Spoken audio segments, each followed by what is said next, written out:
जय हिंद, नमस्कार। मैं संजय समीर और आप देख रहे हैं संजय समीर लाइव। तो आज की इस वीडियो में बिहार के नियोजित शिक्षक की सैलरी में 15% की जो वृद्धि हुई है, उसी संदर्भ में आज हम लोग बात करेंगे कि वास्तव में यह वृद्धि हुई है तो कितनी हुई है और शिक्षकों को वेतन मिलेगा तो कितना मिलेगा, कितना घटा हुआ है। तो इन सारी चीज़ों को इस वीडियो के माध्यम से हम लोग समझने का प्रयास करेंगे। तो आपको बता दें कि बिहार के जो नियोजित शिक्षक हैं उनकी सैलरी में 15% की वृद्धि कर दी गई है। ये खबर आप लोगों ने देखा होगा विभिन्न मीडिया में, विभिन्न खबरों में, प्रिंट मीडिया में, और सभी में प्रमुखता से प्रकाशित किया गया था कि यह 15% की जो वृद्धि हो रही है यह एक तोहफा है। क्योंकि सरकार तो वेतन भी जारी करती है तो तोहफा ही उसको करार देती है, और मीडिया वाले भी बंधु हमारे तोहफा का नाम दे देते हैं। लेकिन वहीं पर आप शिक्षक संगठन की बात करें या फिर जो शिक्षक हैं वो सोशल मीडिया के माध्यम से इस वेतन वृद्धि को छलवा बता रहे हैं। तो जो आम शिक्षक हैं, जो आम नियोजित शिक्षक हैं, वो समझ नहीं पा रहे हैं कि ये सही मायने में हमें फ़ायदा देने वाली वृद्धि है या घाटा हो रहा है इससे, या फिर भविष्य में क्या इससे इसका प्रभाव होगा। तो वो सारे विषयों पर आज हम बात करेंगे। और आप लोगों को अगर लगता है कि कुछ और बातें इसमें जोड़ी जा सकती हैं तो आप लोग कमेंट के माध्यम से ज़रूर बताएंगे। साथ ही साथ अगर इस वीडियो पर आप नए हैं तो चैनल को सब्सक्राइब कर लें और ज़्यादा से ज़्यादा लोगों तक, ज़्यादा से ज़्यादा शिक्षकों तक इस वीडियो को शेयर करें। तो आइए हम लोग आज जो वस्तुस्थिति है उसकी हम चर्चा करेंगे इस वीडियो के माध्यम से।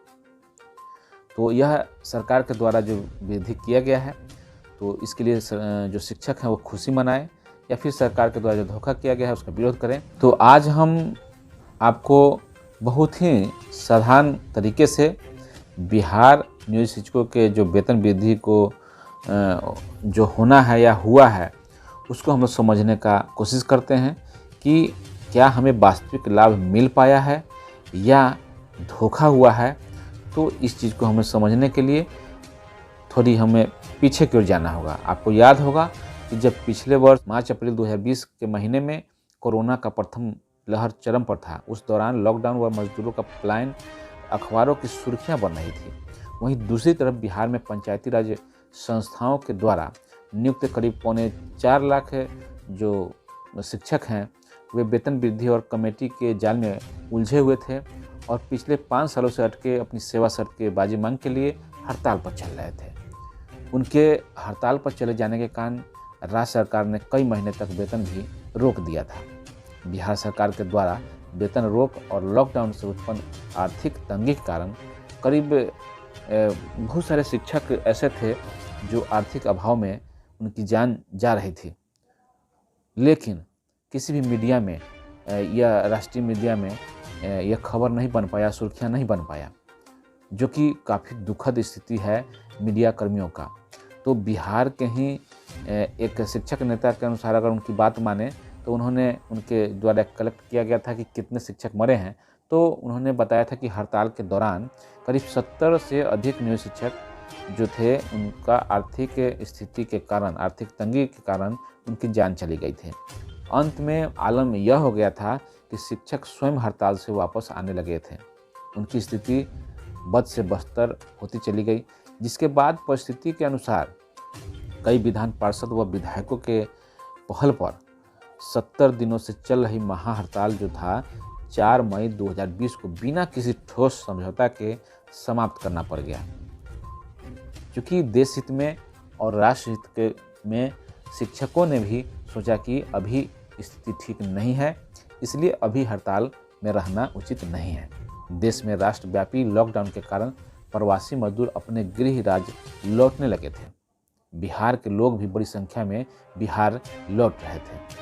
उनके कोरोना जांच और 15 दिनों तक अलग थलग रखने के लिए राज्य के सरकारी विद्यालय को क्वारंटाइन सेंटर बनाया गया था।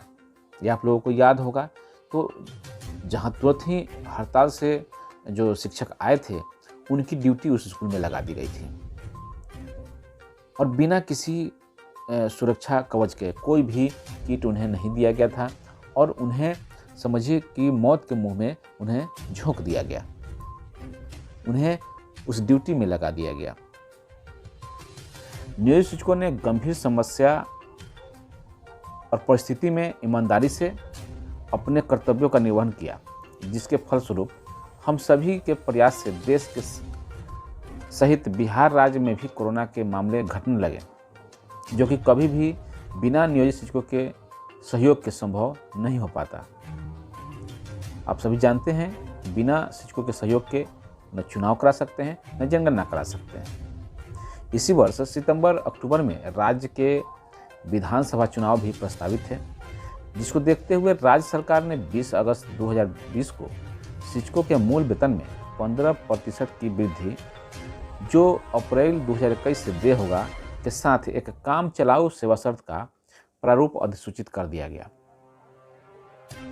अधिसूचित सेवा शर्त नियमावली को मैं काम चलाऊ इसलिए कह रहा हूँ कि इसी नियमावली के माध्यम से इन शिक्षकों को ईपीएफ योजना से आच्छादित तो किया गया, लेकिन ग्रेच्युटी, पेंशन और अन्य आवश्यक सुविधाओं की चर्चा भी करना सरकार के द्वारा मुनासिब नहीं समझा गया।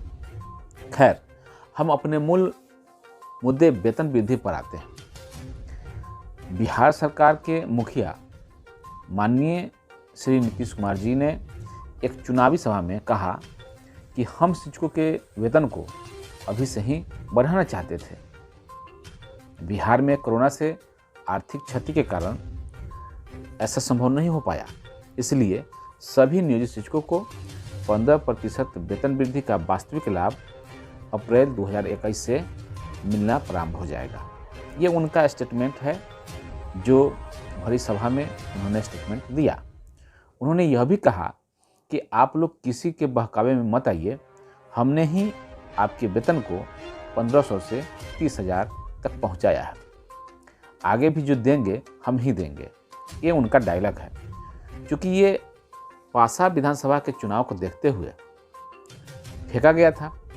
बिहार विधानसभा चुनाव के बाद पुनः उनकी सरकार बन गई, नीतीश कुमार मुख्यमंत्री बने, 1 वर्ष होने जा रहा है। उनके चुनावी वादे अप्रैल 2021 से वेतन वृद्धि को भी 7 महीने बीत चुके हैं। 15% वेतन की वृद्धि की याद तारापुर व कुशेश्वर स्थान के उपचुनाव के समय एक जनसभा में आई। उन्होंने मंच से घोषणा किया कि नियोजित शिक्षकों के 15% वेतन वृद्धि से संबंधित सॉफ्टवेयर तैयार हो गया है। आप लोगों को 15 दिनों में फिक्सेशन का काम करा दिया जाएगा और नए वर्ष का पहला वेतन बढ़ा हुआ मिलेगा। क्योंकि ये चुनाव था, इसलिए उन्होंने ऐसा पासा उन्होंने फेंका। ऐसा हुआ भी। इस बार अपने मुखिया के कथन को चरितार्थ करने के लिए बिहार के शिक्षा विभाग ने 12 नवंबर 2021 को 15% वेतन वृद्धि से संबंधित विस्तृत दिशा निर्देश का आदेश जारी कर दिया। आदेश जारी होते ही सभी शिक्षक, नेता व शिक्षक अपने अपने वेतन के जोड़ घटाव में लग गए। आखिरकार बात वेतन बढ़ोतरी की थी, लेकिन सवाल यह उठता है कि क्या शिक्षकों के वेतन में वाकई 15% वेतन वृद्धि हुई है, या फिर उनके साथ राज्य सरकार के अधिकारियों ने छल किया है? यह एक प्रश्न है कि ऐसा तो नहीं है कि अधिकारियों ने छल किया है। तो आइए इसको हम लोग समझने का प्रयास करते हैं।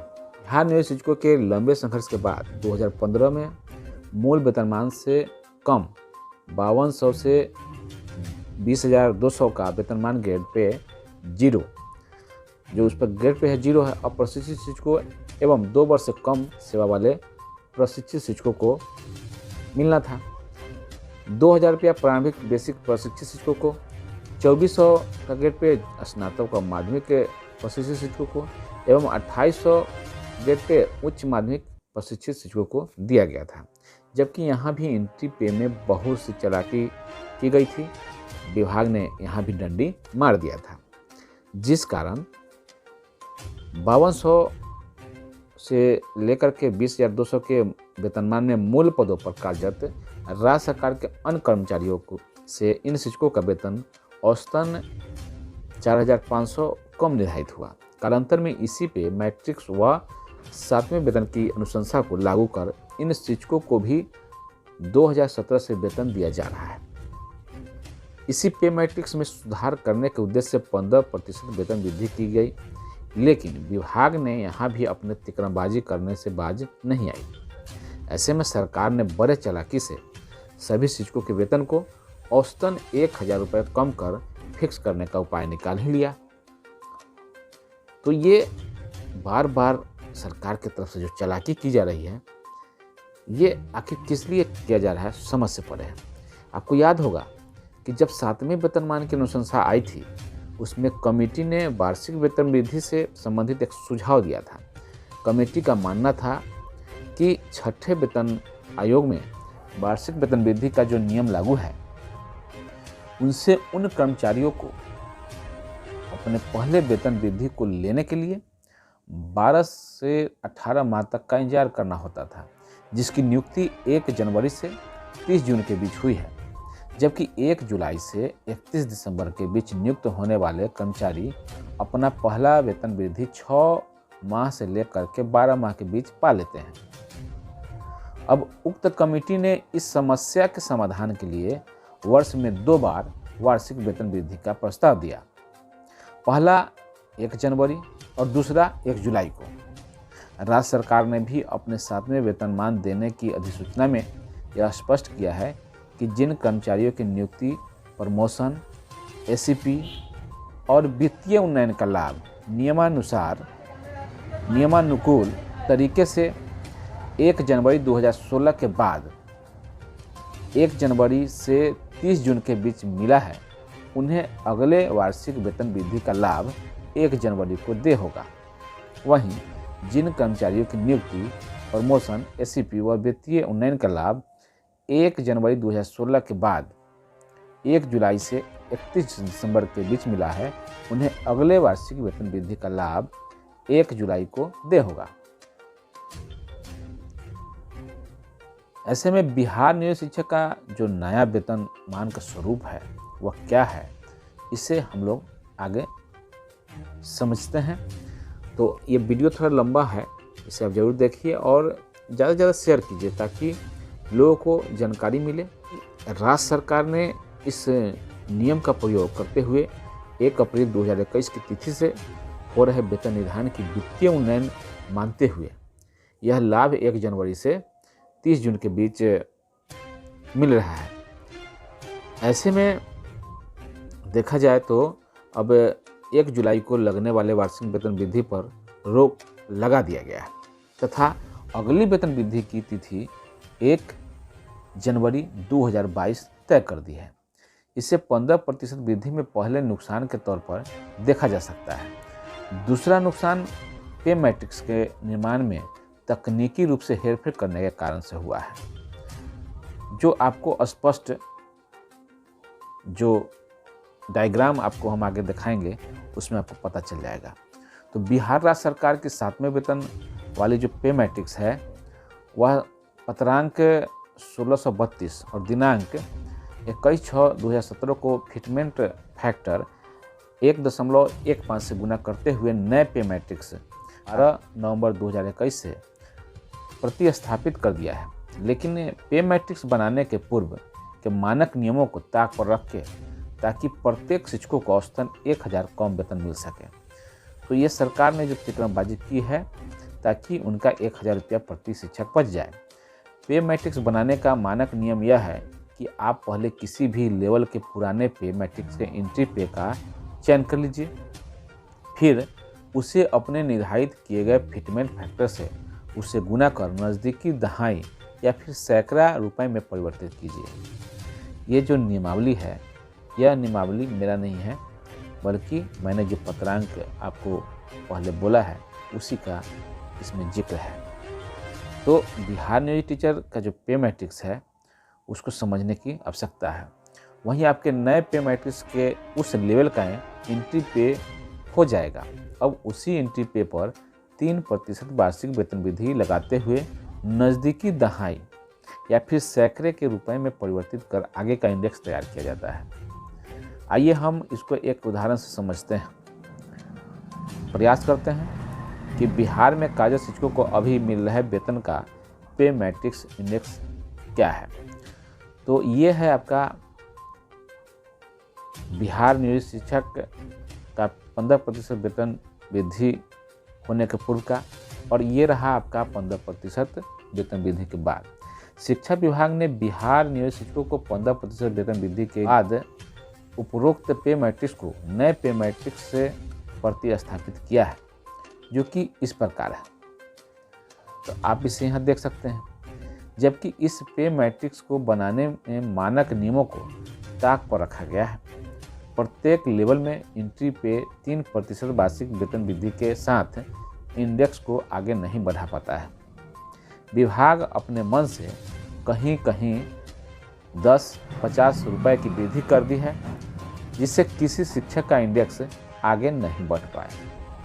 यदि ये पे मैट्रिक्स को उसके पूर्व के तय मानक पर तैयार कर प्रतिस्थापित किया जाता है, तो बिहार नियोजित शिक्षकों का 15% वृद्धि वाला सही पे मैट्रिक्स कुछ इस प्रकार से होगा, जिसे आप यहाँ देख सकते हैं। अब उपरोक्त तीनों टेबल को एक साथ देखते हैं तो आपको कुछ नीचे दिए गए चार्ट से समझने में आसानी होगी। तो आप यहाँ देख सकते हैं, इस चार्ट को देखिए, जिसमें सफ़ेद वाली बॉक्स में जहाँ आपके वेतन वृद्धि से पहले का पे मैट्रिक्स है, जिसको वेतन मिल रहा था उससे आपको पता चल जाएगा। जिसको बिहार सरकार ने बड़ी चालाकी से पीले वाले बॉक्स में 15% वेतन वृद्धि के बाद का पे मैट्रिक्स में बदल दिया है, जबकि हमारे अनुसार आपके वेतन वृद्धि को तीसरे और हरे रंग के बॉक्स में दिखाया गया है। आप इसमें गौर करेंगे तो आप पाएंगे कि सरकार द्वारा बनाए पीले बॉक्स वाले पे मैट्रिक्स में कुछ बॉक्स को लाल रंग से मार्क किया गया है, जिसमें सरकार के द्वारा नियम को ताक पर रख करके साजिशपूर्ण तरीके से चाल चलते हुए बेसिक में 10 से 100 रुपया बढ़ा दिया गया है, जिससे अभी आपको भले ही यहाँ 10 से लेकर के 100 रुपये की वृद्धि नज़र आती होगी, जो दिखाई दे रहा है, मगर इससे आपका औसतन 1000 रुपया मासिक तक नुकसान का झटका दिया गया है। अगर यहाँ सरकार द्वारा गलत तरीके से 10 से लेकर 100 रुपया नहीं बढ़ाया जाता है, तो आपको अगले इंडेक्स के अनुसार लगभग औसतन 1000 रुपया बढ़कर मिलता है। यह बात आपको याद रखना होगा कि आपके बेसिक पर ही महंगाई भत्ता या अन्य लाभ की गणना होती है। जब बेसिक में ही सेंध लगा दिया गया है, उस हिसाब से बाकी अन्य फैक्टर पर भी काफ़ी प्रभाव पड़ेगा, तो ऐसे में वेतन आपका कम हो जाएगा। तो आज हम सबको सरकार के इस चाल को समझना होगा, उसके साथ ही अपने सभी साथी को या